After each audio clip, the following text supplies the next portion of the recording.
Image copyright AFP. Image caption: Is the White House really a dump? The White House is a dump, or so its newest resident allegedly says. If reports are to be believed, and it should be said, the administration has denied it, Donald Trump has been complaining, or joking, about his accommodation standards. According to Golf.com, Mr. Trump has explained his frequent appearances at various golf courses across America by saying to fellow players that White House is a real dump. It led Chelsea Clinton, who is more than a little familiar with the interior of the White House, to tweet, "Thank you to all the White House ushers, butlers, maids, chefs, florists, gardeners, plumbers, engineers, curators for all you do every day." So, is it really a dump? Well, it certainly doesn't look like that in photographs released by Architectural Digest in July. But, seeing as there are 132 rooms in total, are the non-pictured ones in such good nick on the face of it? The public ones certainly look to be well maintained. Image caption: The Red Room, pictured last November. Image caption: Former U.S. President Barack Obama and his wife Michelle walking down the stairs to the grand foyer. In his 2008 book To Serve the President, author Bradley H. Patterson estimated that the White House budget includes $1.6 million, £1.2 million for restoration and repairs each year. And it certainly would not be considered a dump to those living in the 30 million households across the U.S. that have hazardous homes, according to a 2016 report by the Center for American Progress. Image copyright Getty Images. Image caption: The White House's library. Those hazards include dilapidated structures, poor heating, damaged plumbing, gas leaks, or lead, said the report. That means, if you take the average size of an American household, there could be almost 76 million of Mr. Trump's citizens living in homes that could cause them significant harm. A question of taste. If the current president is displeased by his new residence, it may be due to a clash of personal taste. After all, Architectural Digest described the private rooms at the White House as an oasis of civility and, yes, refined taste.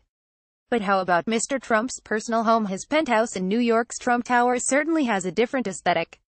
Image caption: Donald Trump offered a glimpse inside his New York home during an interview with Japan's Prime Minister Shinzo Abe. At one level, the decor is aspirational, meant to project the wealth so many citizens can only dream of, author Peter York wrote in Politico. But it also has important parallels, not with Italian Renaissance or French Baroque, where its flourishes come from, but with something more recent. The best aesthetic descriptor of Trump's look, it argue, is dictator style. According to Mr. York, who has written a book called Dictator Style, the apartment screams, "I am tremendously rich and unthinkably powerful," which is more than a little at odds with Washington's more understated style. After all, its neoclassical public buildings are supposed to evoke stability and trustworthiness through their restraint, he wrote. However, Mr. Trump will almost certainly have put his own mark on the White House by now, as all presidents do. Image copyright Getty Images. Image caption: Mr. Trump appears to favor gold, at odds with Washington's more understated tastes. We know he swapped the red curtains for gold in the Oval Office, but what has happened behind the scenes is less clear.